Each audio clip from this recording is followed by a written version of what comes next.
Welcome back to the King of Hearts podcast. Today, we're diving into a very special topic of mine. You know, I love to talk all things manifesting, creating your dream life. And well, I have someone who inspires me greatly, who has, you know, since I've met him, has inspired me to be a better person, which I'm very happy that he's on the pod today. So Alex, welcome to the pod. Thank you so much for having me. Alex, funnily enough, got run over by a duck this morning on the way, which we were just laughing about. Not run over, a duck flew into my bike wheel as I was getting here. Yeah. And I'm alive, so I'm really grateful. Face planted into the floor. Grateful for life, you know. Grateful for ducks and grateful for Lime bikes, aren't we all? Yeah, so wear a helmet. Wear a helmet. I didn't. I don't wear a helmet. I know, me either. It's really bad. Wear a helmet on the Lime. Yes. But yes, today we're diving into the topic of creating your dream life. Alex, you are basically, well, the creator of Intelligent Change and also the creator of the 5-Minute Journal alongside Mimi, your ex-partner, but you guys are still really good friends. Besties. She was also on the pod. Yeah, I know. I'm excited to come after. I know. One after the other. But today we want to dive into creating your dream life. And I think, you know, since meeting you, we connected over Instagram. Alex DM'd me on Instagram about something. Slipped into the DMs. No? Slid into his DMs, not in a weird way. But then I checked his Instagram and I was like, oh my God, he created the 5-Minute Journal. And then we got lunch and then I went to Mimi's seminar, which was all about life, one of your books from Life Intelligent Designer. Change. Yeah, it's called The Life Designer. And we did a whole day's workshop basically designing our future life, which was really inspiring. And it definitely inspired me to, you know, be the best version of myself. And for the people that are listening, if you're listening right now and you're kind of frustrated or you're kind of like, I don't know how, I want this amazing life and I just don't know how to get there. You are here to kind of give your insight on how to create that dream life and design your dream life. And, you know, with Intelligent Change, you also have products that help you get there, like the Life Designer Journal. So just one question before we start. Do you believe you have your dream life now? I think it's always evolving. Yes. I'm definitely living my dream life, but sometimes your dreams do turn into nightmares. And you're like, oh crap, I don't want this trip, and you want to get out of it. However, you're able to navigate those things, and it's something we can get into. Mm-hmm. But for sure, in many ways, I'm living my dream life. Mm-hmm. But as you know, like Mimi's been on the pod, part of my journey has been that dream that we had was a little sidetracked by losing, you know, somebody that you love. And I know a lot of what you speak about on the pod is about heartbreak. Yeah. So you and Mimi were together. For those of you that don't know, yeah, big journey, and so coming out of that has definitely been a shock. However, I think the way we've navigated our separation, it's incredible. Like, it's crazy how you stayed so close. And the path that we're going on, I think even more is guiding us towards the ultimate truth of the life that we should be living.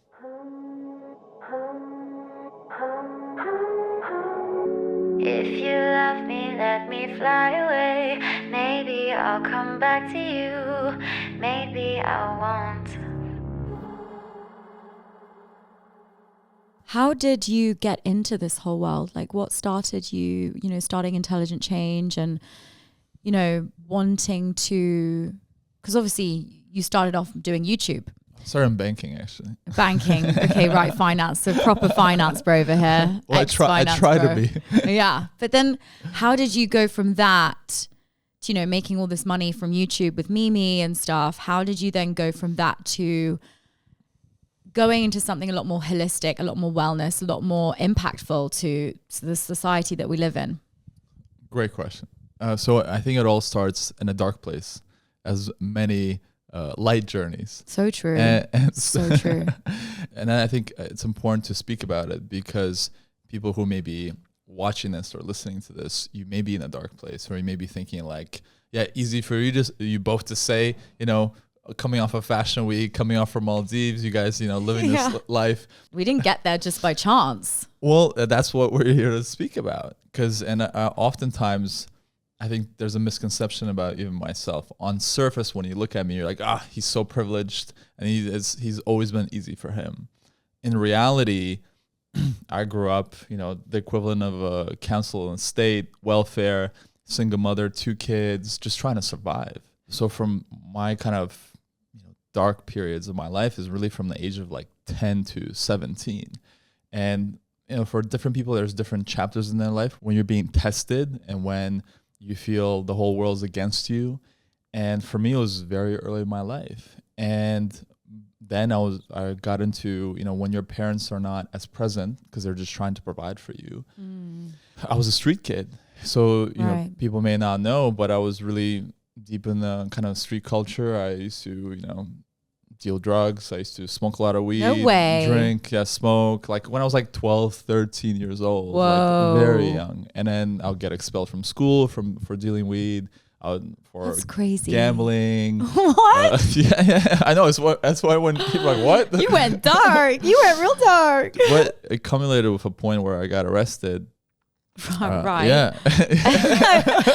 Okay. I was like, what? Arrested for what? Well, it was. I'm gonna keep it private, but I think I'm very grateful I was underage, and I'm very grateful that I had a mother who truly, deeply had unconditional love for me.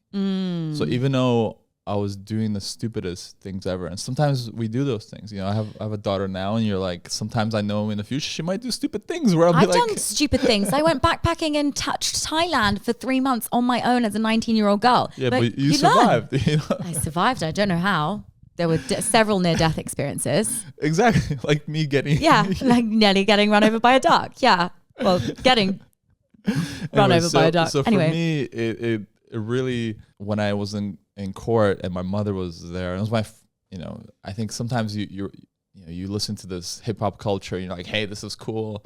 But then you're actually faced with it and you're like, like I'm actually here. And my life is not going the way that I want it to go. Right. And being in court with my mother and looking at other youth like myself without really, you can see they have no hope. You can see they already said kind of like, screw the system. I'm against this whole thing. Right. And no one understands me. And they're just like, whatever. And this is just part of the journey. I was like, I don't want to be here. This is not me. This is not about my path.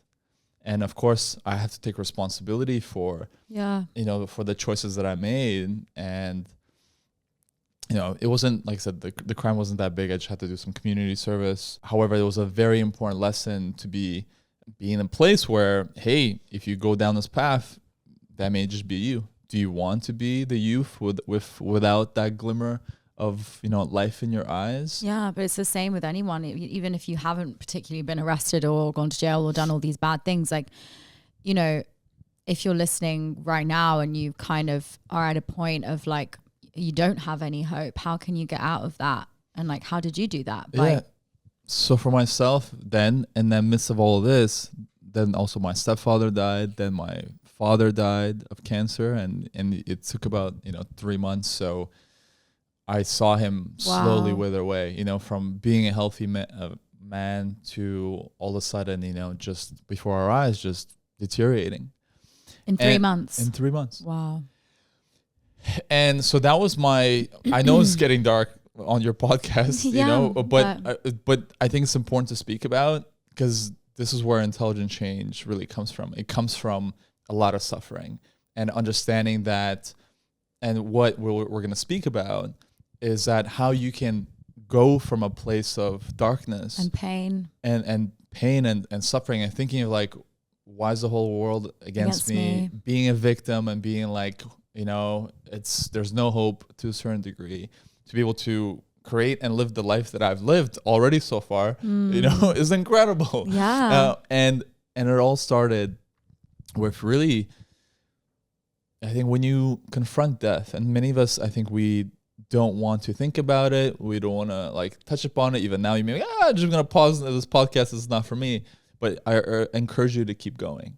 Because once you have that confrontation, you realize how special life is, how magical life is. And what I see in most people have forgotten just how incredible this experience of life is. Yeah, but also we forget that tomorrow is not guaranteed.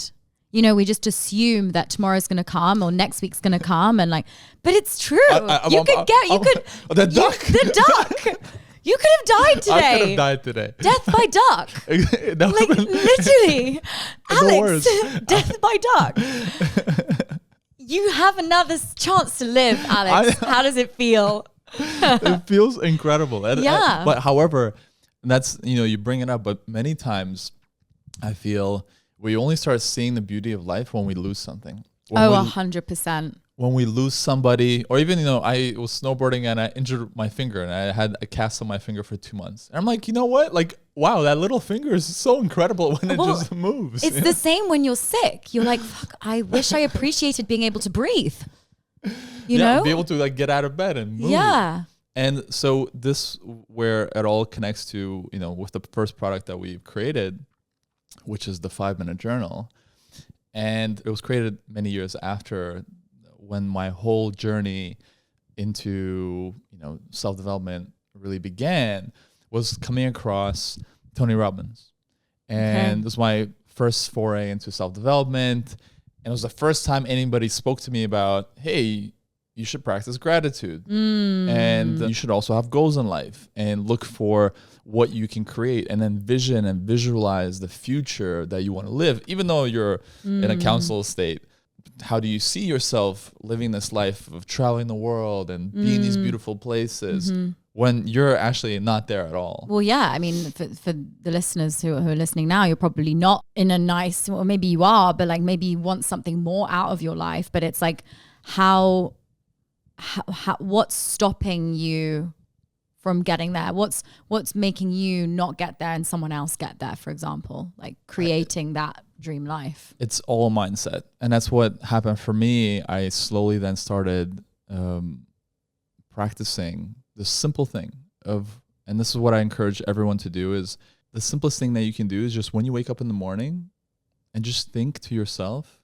what's one thing that I'm grateful for today as I wake up? And if you get in the habit of doing that, that's what happened with me.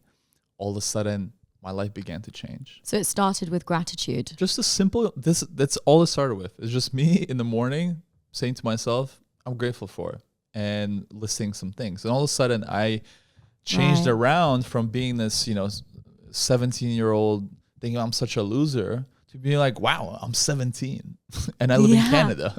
This is incredible. Yeah. Like any 80-year-old billionaire would trade places with me in a second. To be able to restart life and to be able to begin, amazing. And whatever your position is in life may be, if we start practicing gratitude and appreciation, and at first it may be so mundane. You're like, and it may sound silly, trying to convince yourself that you're grateful for something. It's almost like fake it till you make it. Exactly. But your mind is like a muscle. The thing is, we think of going to the gym, if you want to build muscle, you have to work out. You have to somehow train your body. We don't have that same relationship with our mind. Is that in order to be able to have the mindset of abundance, of possibility, you have to practice it. And this is why we refer, the 5-minute journal as the toothbrush for your mind. You brush your teeth every morning and night. Why do you do that? Because you know that if you stop brushing your teeth, all the germs will grow. No one's going to want to kiss you. No one's going to want to kiss your bad breath. Thank you.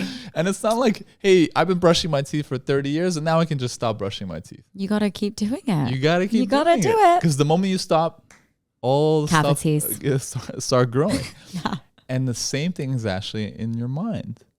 If you're not constantly practicing mindfulness or things like gratitude, the society all around you is just telling you how scary the world is. Yeah, that's what I was gonna say. Everyone's gonna screw you over, how the world is ending, how's all this stuff. And so you've been conditioned and trained.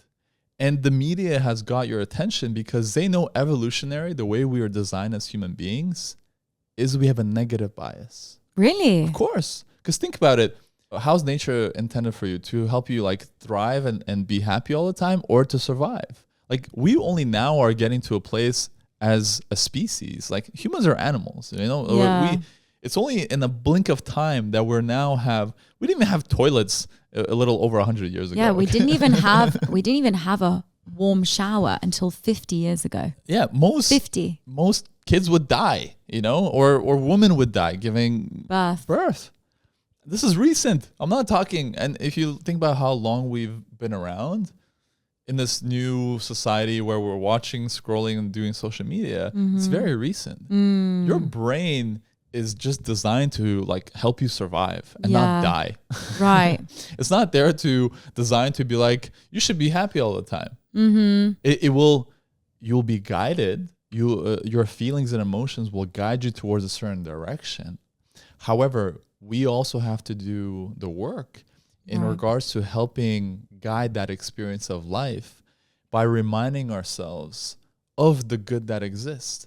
And the 5-minute journal, again, was designed with this idea of part of your mind is there's a reticular activating system, RAS, R-A-S. I don't know if you ever heard of this. No. Yeah, so because when we were creating this product, I'm like, I want some science to be able to back this up, this practice and what we're doing. So the reticular activating system in your brain activates once you become aware of something. So now I told you the story about, let's say, the 5-minute journal. Maybe you've never heard of the 5-minute journal before. You never even recognized it. And all of a sudden, you'll go on TikTok next time or on Instagram. You'll start seeing it, of course. And the way the algorithm works as well, right? It'll start feeding you what you're paying attention to. Right. So where your attention goes, energy flows. Yeah. So if you're saying to yourself, hey, there's no good men, all men are bastards. Well, that's what you're going to see. That's what your mind's going to see. Yeah. But if you start seeing, communicating that, hey, you know, I'm grateful for men and how kind they are. Well, that's what I've been doing recently. So I've been single for a year now, and I used to have this mindset of men ain't shit. And if you follow me on TikTok, you know that I was toxic, but I went through that. It was part of my journey. I had to have those really bad relationships in order to have a breakdown, in order to then break through to be in the mindset that I am at now. And I realized, and I think this is another thing that will help you create your dream life, is how important the words that come out of your mouth are, including the thoughts, but words as well. And I used to, gossip with my girlfriends and be like, oh my God, men ain't shit. Like, men are trash. Like, they're all liars. They're all cheaters. What do you think you're going to see? What do you think you're going to attract? What was I attracting? I was attracting narcissists. I was attracting guys who just cared about materialistic value and who cared about the superficiality of things. And that's one element of it. And I do think there's another element of you attract what you are. Like, I definitely think I had narcissistic tendencies in me, which I put my hands up to. But I think now I've started saying, and like, it feels so dumb at first because I'm sitting there being like, there are so many amazing guys out there. Like, every man is a gentleman. And you're laughing because it's like, you don't really want to say that because it's not natural for me to say that. But the more I've been saying to myself, there are so many nice guys out there who would want to take me out, who want to wine and dine me, treat me like a princess, treat me like a queen that I am. Guess what happened?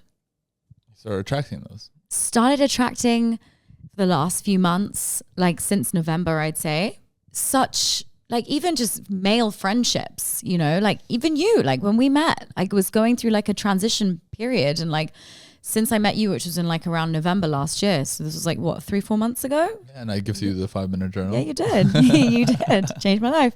And the life designer did as well. But I've just been attracting, because right now I would say I'm looking for a long-term relationship and I want to fall in love again. That's kind of my intention right now. I want to be in love again. It's been 5 years that I've felt love for romantically with a man. And I would like to feel that again. And I think a step towards that, if this is something that you're also looking for, is you have to start speaking it into existence and speaking the words that you wish to see, which is, I'm so lucky that I experience such kind men that would, you know, give the whole world to me and that would treat me with respect my boundaries, are not pushing me to have sex with them, that are, you know, making me a better person, you know, doing fun things. Like right now, I'm not really into dinner dates anymore. I just find it quite like an interview. And I'm actually doing things like ice bath dates and going and like, that's cool. Like activities, like fun things that you want to do. That I want to do. And also it just kind of cuts to the bullshit of like, okay, now you're going to see me without makeup. We're going, and I had a lot of hate on this on TikTok actually, because I said I was going on a date, going swimming with a guy. And they were like, that's such a red flag, Chiara, that you're going swimming on a second date with a guy. Like they're going to see your body and like, that's such a red flag. And I'm like, I don't think that's a red flag at all. Like this person's going to see me for me. Doesn't mean I'm going to have sex with them. Doesn't mean I'm going to even kiss them. But it's like, I'm not interested in getting dressed up, wearing my most expensive jewelry, you know, wearing my watch, wearing my, you know, nice designer outfit to go and sit in a restaurant where everyone's watching each other. It just doesn't interest me anymore. I think it doesn't interest anybody. It interests a lot of people. Yeah. You know, some girls are, as you said, they have that checklist of like, they must pick me up and take me for dinner and they must pay the bill and they must blah, blah, blah. You know, don't get me wrong, there's chivalry, but then there's just having so many, they must do this and that. And it's not just, life isn't on paper. We're just going to take a pause there and we'll be back after this break. How do we get to the dream life? So to get to that point, I think firstly is to acknowledge the place where you're at. So for me, it was recognizing, you know, I am a loser. And kind of like, I'm just saying like, you know, like you have to acknowledge at that point. The way you said that. But I'm just like, I was saying you have to, like at that point, because you can be a little, say, delusional, right? But like at that point where I am, I'm not working on myself. I'm also not, you know, not working on my mind or body. At that point, I was just drinking, smoking, you know, like. Not looking after yourself. Not looking after myself. So you have to meet yourself where you're at. And because there's no point of lying to yourself. So if you meet yourself where you're at, and you can be like, hey, you're out of shape. Or like writing a list. If you want, yeah, I for love sure. Lists. However, I think acknowledging and taking responsibility that you're not happy with yourself. And once again, this may, to people listening or watching this, like, what the hell? How is this guy on the 5 minutes show telling me about death and about writing things that where you're at and what things are not right with you? But hey, once you acknowledge where you're at and you take responsibility for that, that's when you can start to begin to change. Right. Because oftentimes you can say all the affirmations that you want to yourself, right? But if you're not acknowledging where you're at, you're not able to then propel yourself and move forward in that direction and get yourself. So, because sometimes you have to get also a little angry with yourself. Be like, you know, how did I get here? Yeah, how did I get here? And then you start with the gratitude. You start with the affirmations. On that journey, you have those as your practices. And so for me, once you activate that reticular activating system in your brain, and you start also then beyond, you acknowledge, but that doesn't mean you stay there. You start then acknowledging the good parts of yourself. You start acknowledging, okay, what do I have? And you also, one of the tricks is also being grateful for things that you may not have yet and stating it in the present tense. So kind of like saying, for example, so you want the dream partner, let's say. I'm so grateful that I have my dream partner, or I'm so grateful that I have someone that really cares about me. Or if it's like you want a house, I'm so grateful for my house, and speaking it into, I guess, existence, speaking in the present moment as if you already have it. Exactly. I think it's very important to state that. So for example, you'd be like, I'm grateful I'm in a romantic, loving relationship with the partner of my dreams. But I have one question. Yeah. Do you think that in order to attract that, because this is something I've been dealing with, you have to become that? Of course. It's always like that. And it's all a journey.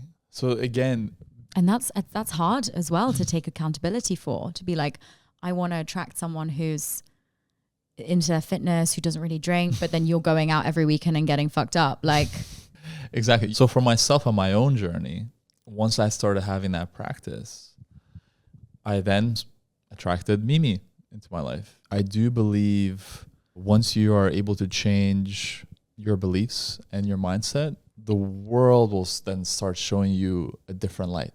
Oh, completely. All of a sudden, I started going, being, drunk and high, to all of a sudden being around, beautiful, nice, kind people. But as you said, I had to become that. I had to exude that energy. And that's where the real work is. Yeah, and then when I got a job at the bank and I met Mimi, and then what we saw in each other and acknowledged in each other at that point is a future vision of ourselves and the life that we wanted to live. We saw that together, and that's what brought us together. We weren't perfect. No one is. And we were on our journey. However, in each other, we saw like, hey, you want the same kind of journey as I do. Let's team up and let's go on this journey together. And this is what I want to bring up to you, because you were asking me some questions before. I think many people nowadays, they want the finished product now. Right. Especially as you get older, you're like, well, like he should already come in my life and be perfect and also understand all my emotions and boundaries and be understanding. Yeah, potentially.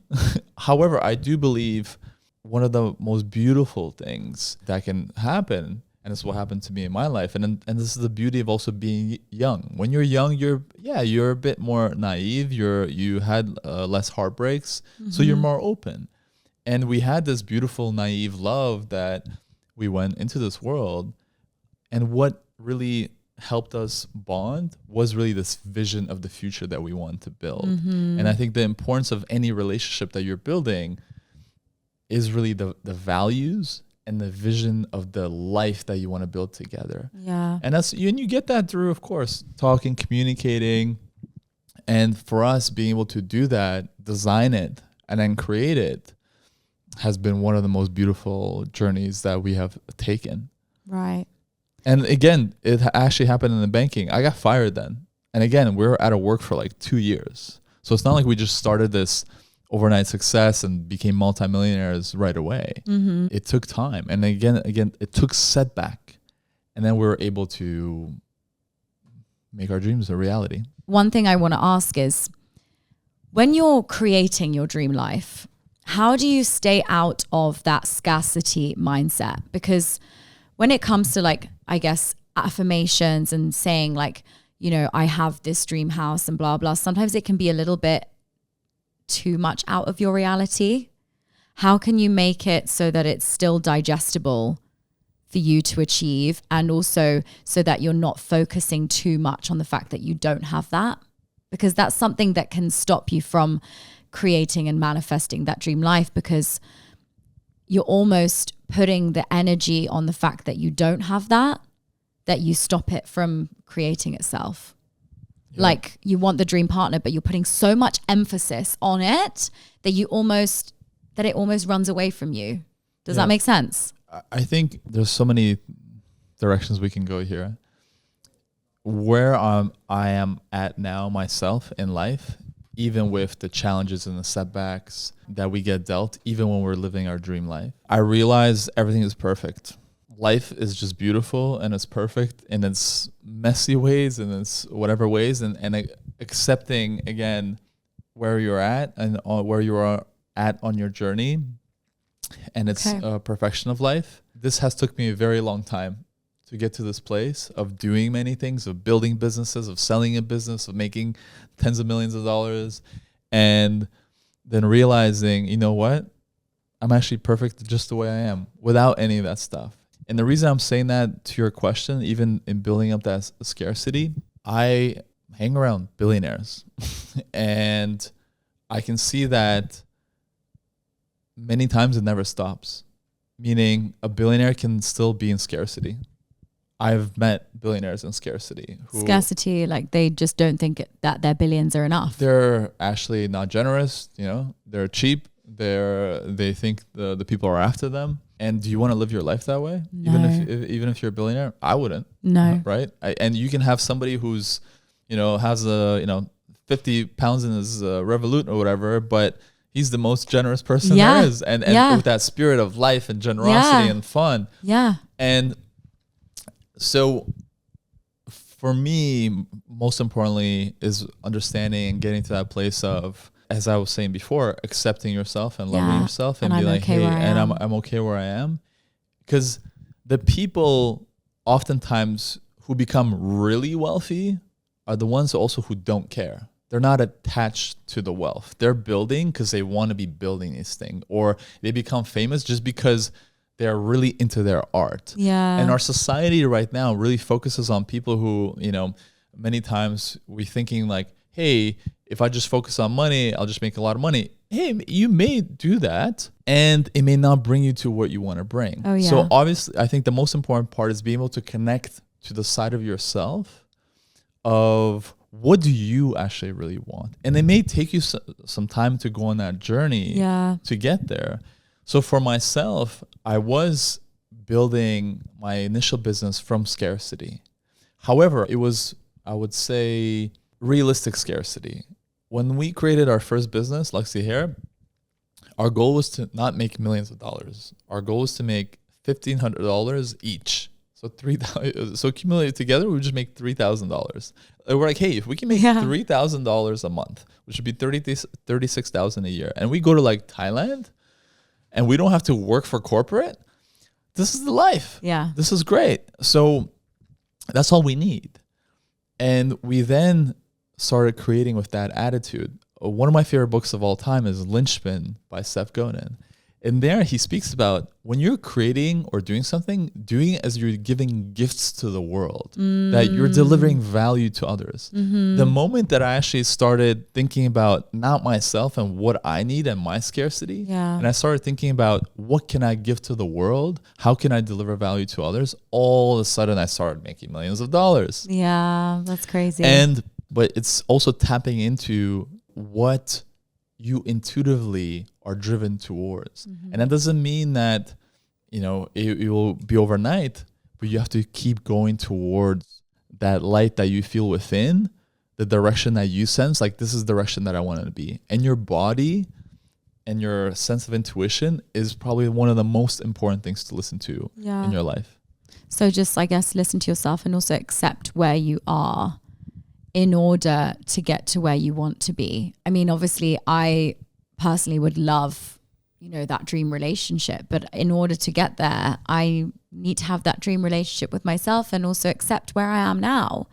And I feel like the less I am like in this scarcity mindset of like, oh, I don't have that, the more I enjoy my life and the more I attract like really nice people in it. Whereas if I'm constantly in this like desperation mode, when you try to like, what's that thing that you put your fingers in? It's like a Chinese thing, and you like, if you pull, you can't get out of it.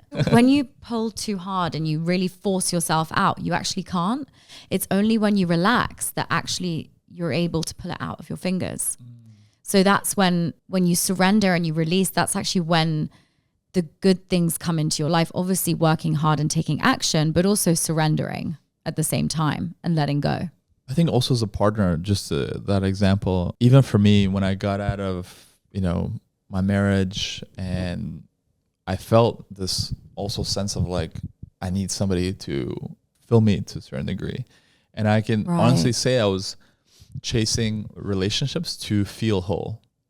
That's what I've been doing for the last 5 years. And now, I've been in a few relationships. I also got into an incredible relationship where I thought like, oh my God, this can be my second wife. Like, this is incredible. And I wasn't even looking for it. It just happened to me. However, recently we just broke up, and it's something that we were speaking about. Yeah. And the crazy thing is, on our first walk with my ex, she told me, I don't think you're ready for a relationship. She knew it. I told her my whole story. Mm-hmm. And I felt, because I then had a few small relationships. I'm like, no, I'm ready. I'm ready for love. And I want to be like, this is so amazing. And you're amazing. Let's go into this. Let's jump into this. And she's like, I don't think you're ready. But obviously she liked you. I think she loved me right away. Like, it was like this, like, love at first, like, crazy energy. And we went into it and we just jumped into it. However, looking back now, and of course you have to go through being in a relationship and seeing that, yes, she was right. I was not ready. And being out of that very deep, intense love that I just experienced is for the first time. And I feel like, you know what? You're good in terms of like, you're actually good by yourself. Yeah. And being whole on your own by yourself, and not trying to, I said, right now I'm not trying to jump into another relationship. Yeah.